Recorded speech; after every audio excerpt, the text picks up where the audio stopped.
Hello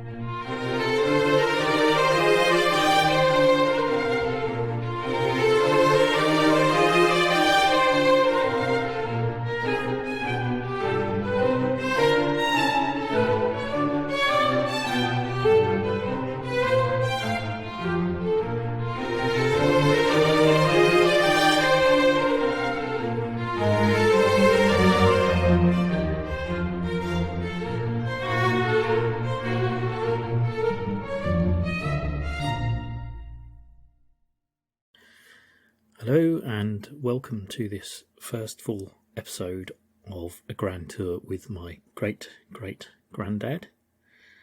My name is Ed Hill, and just to explain what this podcast is about, it's essentially an attempt by me to bring to the attention of the listener the journals that my great-great-grandfather, William Mowbray Scott, wrote right back in the 1840s. I should just explain that these journals have never been published or printed in any form before, so this is the first time that anyone outside of my family has had the opportunity to discover what's revealed in them. So the journals basically cover my great-great-granddad's journey across Europe to work as an engineer on a very early steam railway in Italy near Milan, and then his subsequent journeys across the world, taking a paddle steamer across the Atlantic, finally ending up in Mexico, where he travels to the centre of Mexico to a town called Zacatecas, or city, where he's employed as an engineer in the mint or coin-making industry. So that's essentially why it's called a grand tour, because of his grand journey. So how does the podcast work? Well, basically, the podcast consists of me reading a bit from Great-Grandad Bill's journals, and then occasionally I stop to explain to modern listeners a little bit about the references that William makes to the places he's visiting, or people that he mentions, or the history that he also discusses, and also sometimes the sights and sounds that he relates to the reader, and also some of the opinions that he expresses as well, which at times can seem quite strange to a modern reader. If you want to know more about the origin of the journals, their history, and their links to my family, and how they've been sort of preserved and prepared by me for these podcasts, then the best thing to do is listen to the first introduction episode, where I go into quite a lot of detail explaining all that sort of backstory and back history to them. Originally that was going to be part of the first podcast, but it became so long that I decided it might be better actually to have it as its own separate podcast. And I think you could probably listen to this podcast and not necessarily know the background to the journals, but I would recommend you listen to it because it does explain it in more clarity and in more depth and more time than I'm doing here. And I think really essentially also explains my motivation for doing these podcasts as well. Essentially, I'd say I would listen to that bit first before you get onto the, as they say, the meat of the journals and the journeys of my great-great-granddad. So in that introduction, I go into a little bit of detail about what the first episode is about. Just to explain, William makes these initial journeys because he's an engineer, and his first journey out to Italy is basically because he's employed as a engineer and train driver on this very early steam railway in Italy. Now, I should add here a little bit about how he undertakes this journey. He doesn't explain how he gets this job, so I don't know how that came about, and I don't know any backstory about his professional life, how he trained or was educated as an engineer. He doesn't make any reference to that. I do know some backstory because he gives a little bit of genealogy. I do know that he was born in 1801 in Berwick-upon-Tweed, and then he sort of lives in other places, Norfolk and York, and in London, before he sets off on this journey. And at this time, he's about 39 years of age. by 1840. I should explain, he's travelling out on his own, not with his family. His family come and join him a few months later once he gets to Milan. And I should also point out that this is actually his second marriage, because this is mentioned in the genealogy. Very sadly, his first wife, Matilda, dies, and his 2 young children from his first marriage die as well. So I'm afraid he doesn't really explain what it is, but I can imagine it's mainly some sort of illness. You have to remember, at this time, the average life expectancy of a man in 1840 was actually about 41 years of age. You know, we didn't have antibiotics, we didn't have all the medical treatments we have now. People's life was just generally much more susceptible to things like diseases and even injuries. If injuries happened, people's ability to recover from them was much less than it is now. So I don't know how his first wife and children died, but reading between the lines in the journals, when he does very briefly touch on that subject, I can only assume that it was probably through disease. So William is starting this journey, living in London, and he's travelling down on his Tod by stagecoach, because there aren't many railways at this time. They are literally all being built not only in Europe, but still in the UK there aren't that many. So he travels down by stagecoach from London to Dover, and he's travelling out on his own. And at the same time, the railway locomotives, the actual engines, are also being exported to this railway in Milan as well from the UK. In Italy, they've built the railway, but they don't have, at that time, the engineering expertise to actually build the locomotives. So they are being exported from companies in the UK that have made them out into Italy. I think it's slightly ironic that, like many things Britain pioneered in engineering, we often invented things a long time ago, but we lack the ability to really make them a success technically or reliable. I just think it's quite ironic in a way that, I'll work it out in a minute, how many ever years later? 182. We now have Italian trains that have been exported and built in Italy running on British train tracks, because we don't have the expertise to build trains in the UK anymore. So there we are. It's all swings and roundabouts. It's all a circular thing, isn't it? What goes around comes around. Anyway, just to begin this journal, so William, he's about to leave London, travel down through Kent, and then he gets on a paddle steamer at that time, and he travels from Dover to Boulogne, where this first podcast will finish, and then he begins the rest of his journey from Boulogne down through northern France to Paris. And then he spends quite a bit of time in Paris before then going on his journey again down to Italy. So he obviously had sort of planned in his journey down to spend some time in Paris, seeing the sights, seeing the sounds. And as we progress to later podcasts in the series, quite a lot of these episodes are taken up with his time in Paris. So that's it, really. As I say, I've explained quite a lot in the introduction about these things, so I'd say it probably is a good idea to listen to that first before you get into the main journey with William and his journals. And as I briefly mentioned, I'll read an extract of William's journal, and then I'll stop from time to time. I do say quite often, let me briefly stop here. Sometimes those brief stoppages actually end up being pretty long explanations. Unfortunately, it's the kind of nature of the thing.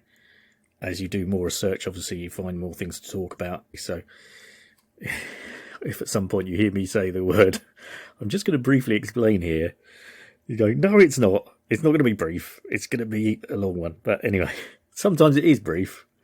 Sometimes it isn't. But I hope you enjoy it anyway. I mean, that's the whole point of doing the podcast. And as I say, I think it's pretty remarkable that these accounts have survived this long in the way that they have. It's really through luck, serendipity, and certainly no real forethought amongst my family that they have survived. And so I do have quite a sense of ownership about them, but also quite a sense of I really want people to know about them and hear them, because I think they are a remarkable account. And, you know, William isn't the best writer at times. He claims not to be, the best writer. He never says these are written for publication or anything like that. They are written for his family. But I still think they are a remarkable document, and they give a remarkable insight into a time that is a long, long time ago now, particularly some of the sights and sounds and attitudes of a world that is so distant from us now. It could almost be on another planet. So I do have a real sense of wanting to share these with other people. So I do hope you enjoy them, and I do hope you enjoy listening to the podcast. Anyway, it's time we get on with it, really. So here we go. This is the first bit of William discussing his journey through Kent to France.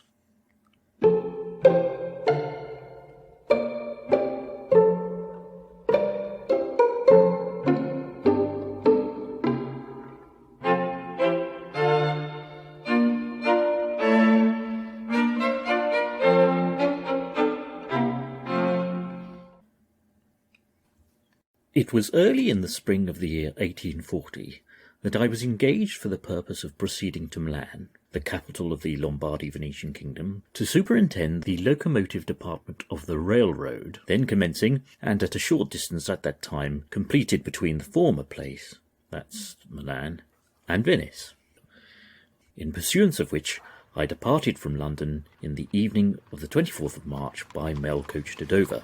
Soon after passing Blackheath, the snow commenced falling very rapidly, the cold at the same time being very intense. On arriving at Dartford, 17 miles from town, I descended from the coach for the purpose of warming and refreshing the inward man by a copious libation of brandy, sugar, and hot water, a mixture, by the way, of which, in cold weather especially, I am particularly partial to. On entering the inn, I was greeted by a smiling landlady, a blazing coal fire, and a pretty barmaid, the latter of whom speedily administered to my wants.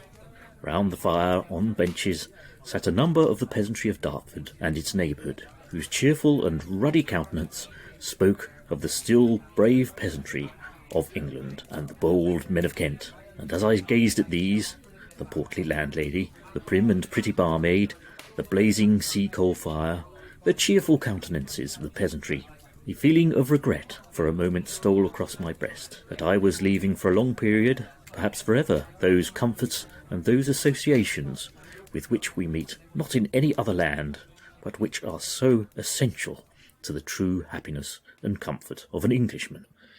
Scarcely were those feelings embodied into thought before I was unpleasantly aroused by the reality of proceedings, by the rough voice of the coachman, telling me that if I was not quickly in my seat, he would leave me.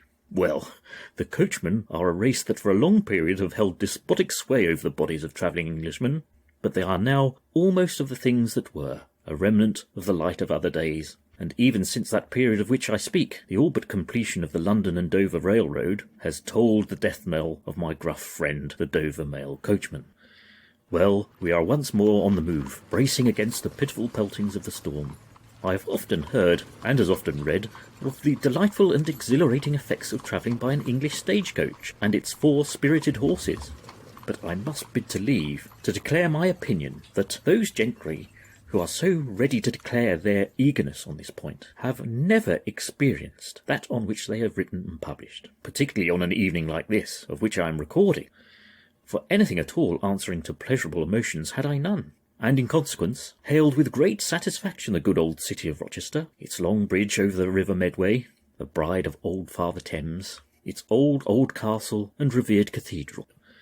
But above all things did I hail the goodly inn and its still more goodly parlour, on whose table stood a goodly round of beef, delicious roast potatoes, and a ham, such as you see nowhere but on the shores of old England. This goodly supper we did full justice to, moistened with plentiful libations of good old Canterbury ale, and after another dose of my favourite beverage, of brandy and water, I was in a much better humour to meet the ills without, which certainly were rather increasing than diminishing.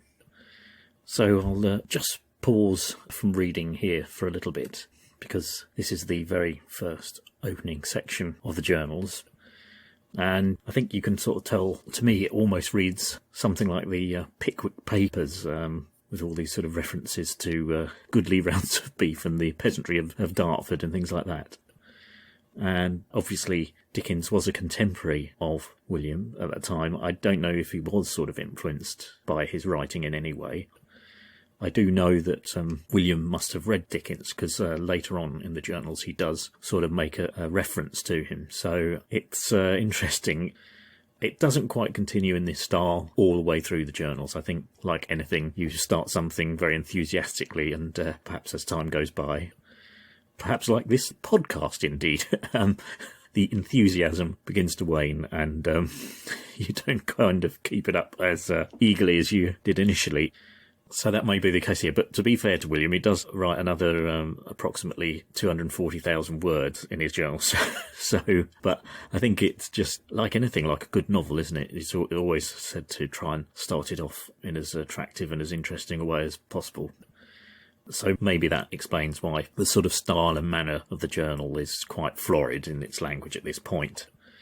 Another thing I should mention is when he's in Dartford and he refers to the bold and ruddy countenance of the people of Dartford, and just then goes on to describe bold men of Kent. He gets that slightly wrong, because he should actually refer to them as Kentish men. It's a rather stupid demarcation between people, but I am a man of Kent, because, just to explain it very briefly, if you're born on one side of the Medway River, sort of closer to London, then you're a Kentish man. And if you're born the other side of the Medway River, further away from London, then you are a man of Kent. So William slightly errs there, but to be fair, most people don't even know the difference in Kent. So why William should know any better than anyone else, I don't know. Obviously I do, because I'm a man of Kent. It's very enthusiastic at this point, and I think we do get a sense of, particularly when he's talking about the coachmen and how they are a thing of times that were, as he says. That really does indicate, really, we're right at this point in history where modes of transport are changing. The steam age is coming in. Things like stage coaches and post coaches and things like that will, in 5 years' time from this, as he says, be a thing of the past. So it is an interesting point in history. And I was kind of thinking of a modern comparison. And I suppose it is a bit like the internet age here, you know. There was a kind of time before and after, wasn't there? There was the time of phones with, hardwired lines. And now we live in the mobile age and the internet age. And, of course, that has transformed our society massively in a relatively short time. So, it is sort of analogous to that, in a way, the dawn of the steam age and the dawn of the internet age, really. So, not a bad comparison. But it does sort of demonstrate there is a technological revolution, and it is coming in at this moment, and it is going to change everyone's lives dramatically. I also like that mention of the ruddy-faced countenance of the people of Dartford. If anyone has been to Dartford recently, I would say there certainly are quite a few people with ruddy countenances, even to this day. But enough of offending the people of Dartford. They don't really deserve it. Or maybe they do. Anyway, I'll carry on reading the next bit of William's journey.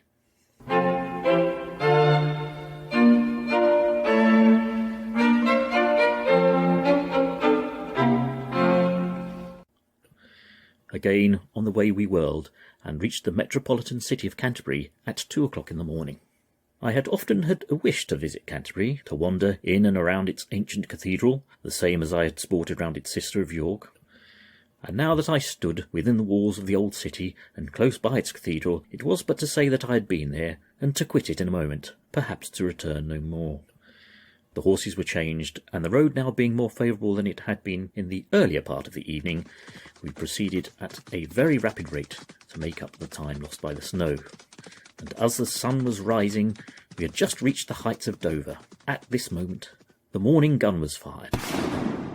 And cold and weary as I was, I could not feel but highly gratified and animated by the scene that presented itself to my view. At our feet lay the town and castle of Dover, its banner, that's another word for flag, just throwing out its massy, that's again another word for large, its massy folds to the morning breeze, and this was immediately answered by the shipping in the harbour. Then, simultaneously, shot into the air the cross of St. George and Old England, the tricolour of France, the flags of Belgium, Holland and Prussia, the Star-Spangled Banner of America, and the eagles of Austria and Prussia. After gazing at these, my eyes wandered to that narrow strait, so famed in deeds of war, so famed in historic recollections, the strait that had witnessed the landing of Julius Caesar, the achievements of Boscawen, Blake and Keppel, and a host of others, and in more modern times, the gigantic preparations of Napoleon for the invasion of England and the frustration of those schemes by Nelson. Just briefly, I think I need to explain who these naval gentlemen are that William mentions here. You've got Edward Boscawen, Augustus Keppel, and Robert Blake. I think I'd just firstly say that Augustus Keppel and Boscawen are quite similar characters in a way. They were 18th century Navy commanders and heroes who both came from aristocratic backgrounds. They were both from families who their fathers were viscounts and things like this. But they were involved in many naval engagements throughout the 18th century. And in a way, they had sort of similar careers. It's quite interesting, really. You get this thing in that time of aristocratic young boys joining the Navy. When they were very young, Keppel was only 10. Boscawen was 12 when he joined the Navy. And as you can imagine, it was pretty tough times on those ships. I think you get if you've ever seen the film Master and Commander, I think there's a couple of young characters on there who are obviously aristocratic lads who've been told, I suppose. I don't know whether they were told to join the Navy or had to join the Navy. Anyway, they had these very, very long, lengthy careers, and both ended up as members of Parliament too. So obviously to William, being much closer in time to them, they seem quite memorable characters. Probably their names were much more familiar to people around the time he's writing.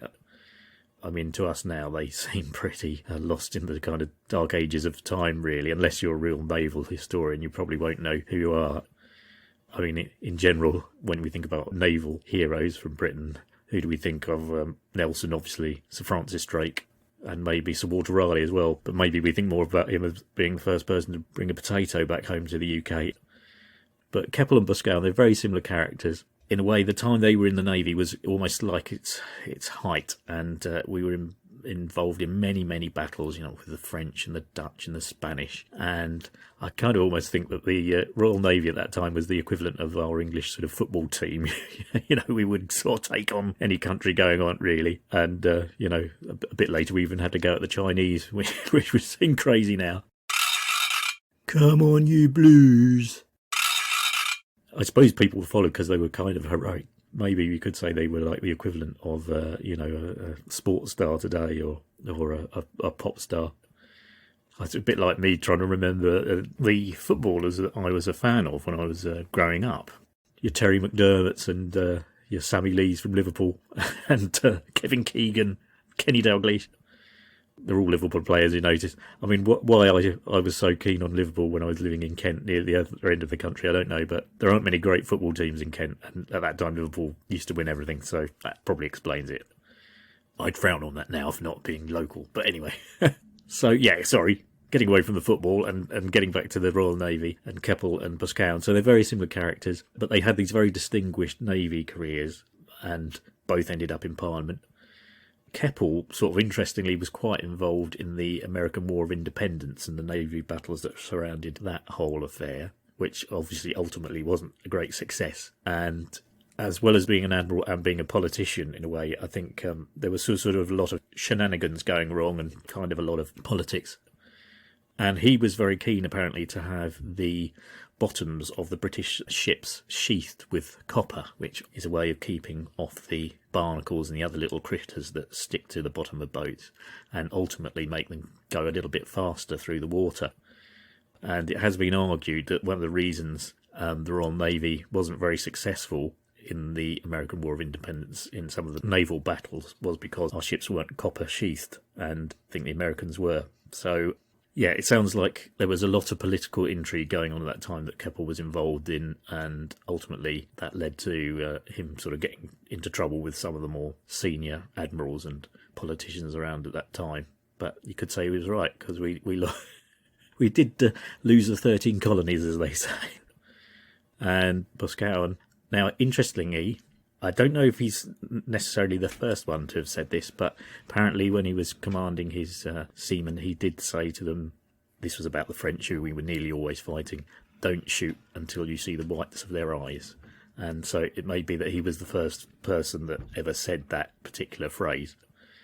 I think actually the most interesting character that William mentions there is actually Robert Blake, who was not known as an admiral because he was in charge of the navy during the time of Cromwell's reign or government, the parliamentarians when they were in charge and the king had been deposed. And so he was known as the General at Sea. And he's often called the father of the Royal Navy because actually it was him who really invested a lot of resources and money into the Royal Navy and built many, many ships. And actually you could say that the foundations that he laid actually was what led to the success of the Navy later on in terms of people like Keppel and Boscawen winning lots of victories and things, and even a bit later Nelson. So Robert Blake, he's sort of not really known to us now. He was also a very successful naval commander, apparently more successful than Nelson, but he's not that well known. And of course that is because he was a parliamentarian. And when the Royalists got back into power and Charles II was back on the throne, of course, there was a certain degree of writing people out of history or obscuring them from history. And unfortunately, Robert Blake seems to be one of those people who, got rubbed out of history because he was on the wrong side or he was on the losing side. And as they say, history is often written by those on the winning side. So Robert Blake, although I think there is a statue of him in his hometown in Somerset, and despite the fact that he was actually a very successful naval commander, and as I say, he was known as the father of the Royal Navy, he's not that widely known to us now. Apparently, as well, he was quite short in stature as well, so he's sort of a bit under height, but you could say a bit of an overachiever as well. And being a bit of a short ass myself, I don't know, maybe that makes him a bit more colourful. Shorties stick together, that's what I say. But obviously to William, these names still had a lot of, resonance, I suppose. So I suppose it's good that he acknowledges them. The success of the Royal Navy also resulted in building the empire and all that. So these people, I suppose, were heroes to people like William and that time. But of course, they're to a degree lost to us now. Anyway, back to the journal.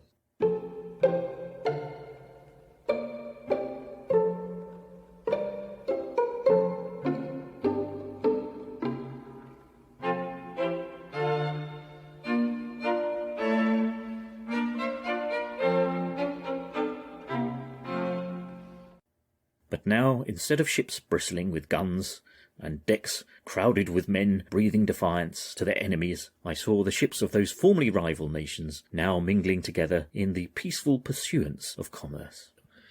The steam packet ships of England and France lay aground in the harbour, and at a short distance, out at sea, playing about against the wind and the tide, whilst waiting was Her Majesty's pretty little mail packet Ariel to carry the bags to Ostend.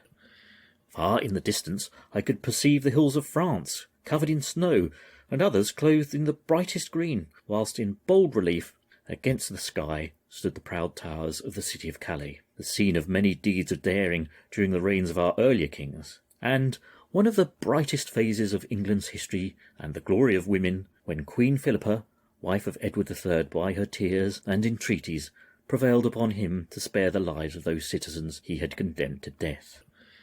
So I'm just going to interject briefly again here because I think this also needs a quick explanation. It's quite a famous story that William's referring to here. It's, I suppose, what's most commonly known as the burghers of Calais, who are the people that Philippa entreated her husband Edward III to spare. There's a very famous sculpture by Rodin of the burghers of Calais, where they're all in sort of chains. The burghers were, if you like, the sort of councillors of the town, or it's not really quite a modern-day equivalent. They're sort of rich councillors, justices of the peace, I suppose, might be another kind of term you might sort of associate with them. Anyway, the burghers were obviously captured by Edward's army, and they were going to be executed. And, of course, Philippa pleads with Edward not to kill them, and so they're released. And this sculpture, they're sort of all on these sort of chains and looking terribly distraught. And there's, not surprisingly, a famous version of that sculpture in Calais itself. But there's also a version of it, or a copy of it. Obviously, several versions are cast. I think there's one in America as well, and there's one very near the Houses of Parliament.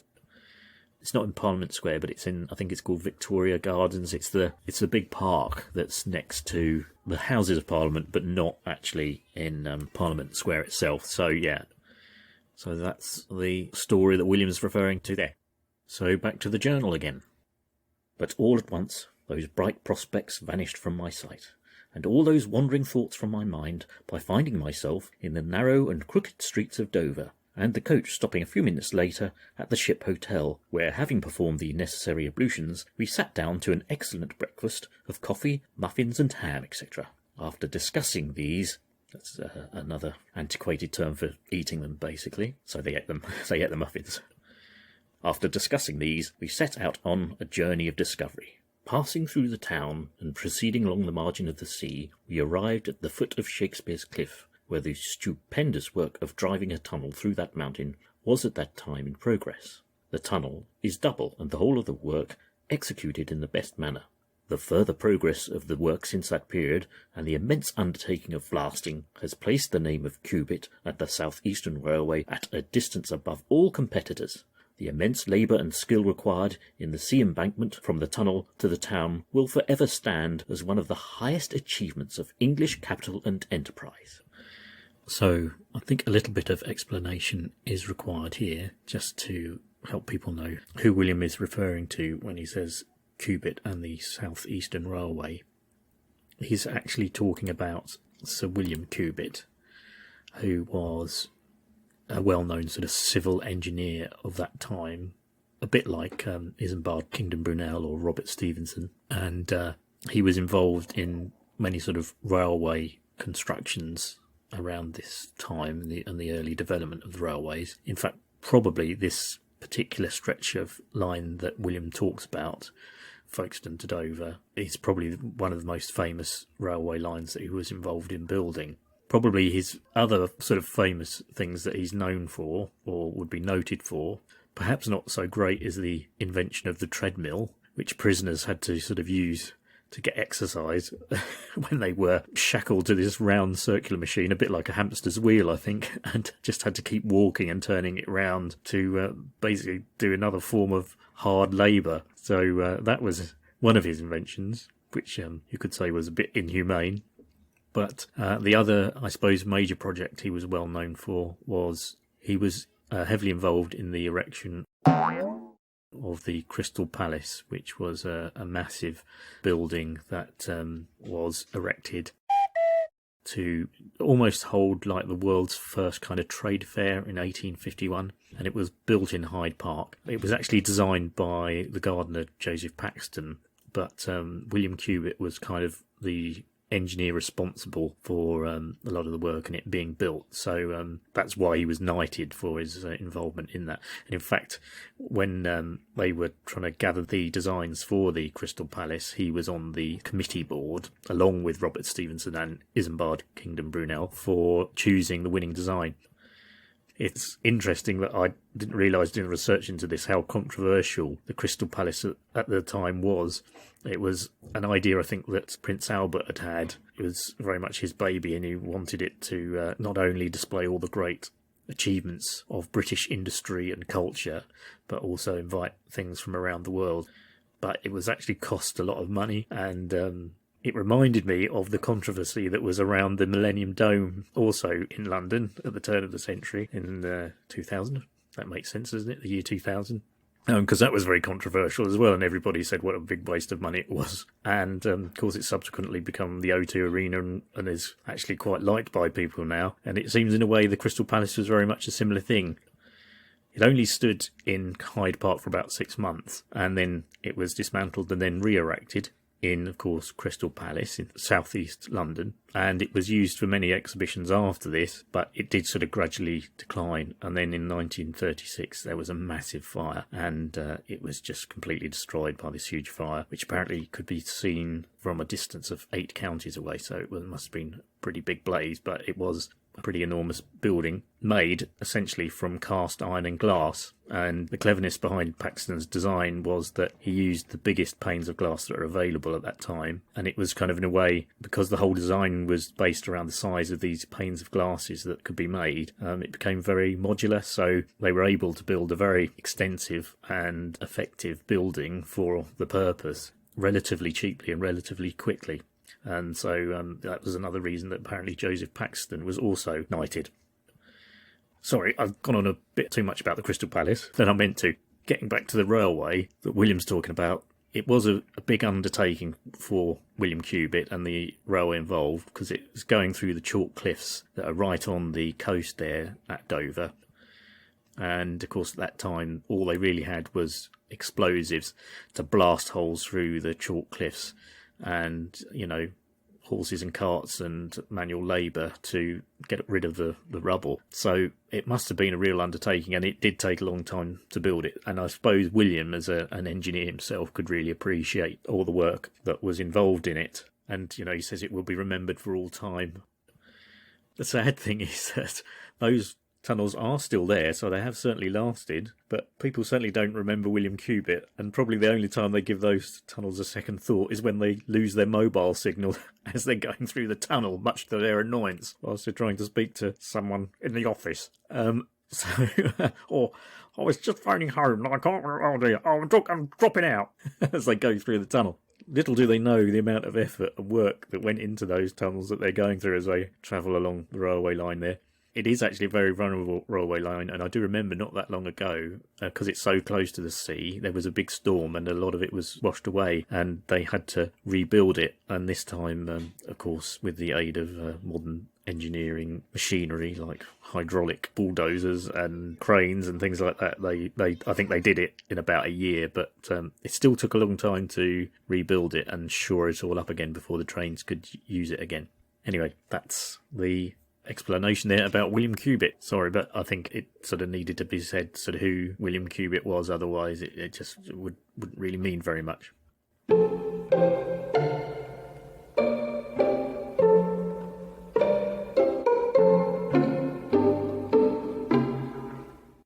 On returning to the town, we found the steamer nearly ready for putting to sea, and accordingly hastened on board, having been pretty well fleeced by the people of Dover, in the shape of carriage of luggage, pier dues, use of a ladder for going on board, some of them most preposterous and exorbitant charges.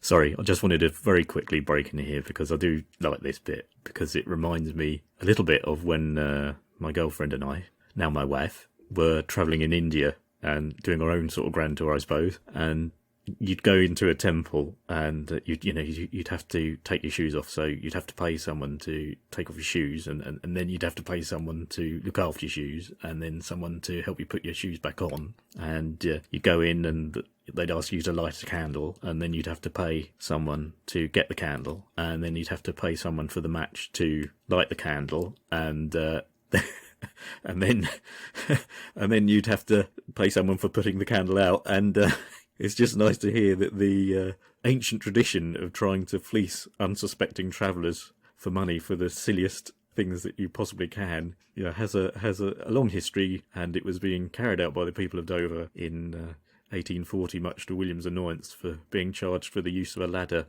to get onto the paddle steamer. Oh, you want the ladder? Oh yeah. Well, ladder's extra, mate. And oh dear. Picking up the bag, yeah, that's 30 shillings. Putting the bag down, that's another 30 shillings. Ladder? Oh yeah, you want a ladder? Yeah, ladder's extra. Sorry, I said this was going to be brief, but anyway, back to the journal. At 1 o'clock we bade adieu to the shores of Old England in the Britannia steamship belonging to the General Navigation Company, and had scarcely left the pier when the demon of seasickness made his appearance on board. We had 2 carriages upon deck. The sea was rough, the ship small, and she rolled tremendously. There were a great deal of ladies on board, and they were laid about the cabin floor in all directions, and as helpless as newborn infants. I too, for though I had suffered from it before, and that severely in voyaging several times the German Ocean, and even though I had been out in much rougher weather, I never felt such a total prostration of strength, such a longing even to die than to suffer the intense misery as I did on that occasion, so that no words can express it. Since then, I have again crossed the German Ocean. I have traversed 6,000 miles of the great Atlantic, the rolling Bay of Biscay, and the Gulf of Mexico with its formidable northerns so dreaded by seamen. I have done all this, and not suffered 1/100th part of what I did on that day, so that even now I think of it with fear and loathing. But happily it was doomed to be of a short duration, for at 4:15 we were safely riding in still water alongside the pier of Boulogne, upon which stood some queer-looking customers dressed in great grey coats, blue jackets and red trousers, their heads surmounted by comical-looking caps and short cutlasses by their side. These gents were douanes or custom-house officers, and having civilly demanded our passports, exchanged a wish to make themselves acquainted with the contents of our trunks and portmanteaus, with which request we were obliged to comply to satisfy them we had nothing liable to duty.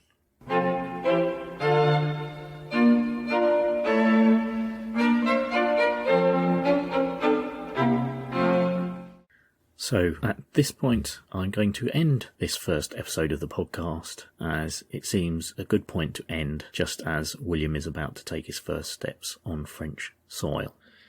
I hope you've enjoyed listening to the podcast so far. Please tune in again. It does take me a little time to put them together because I have to prepare the extracts that I'm going to read and carry out a bit more research as I'm doing it. And also there are times when the journals become a little bit repetitive.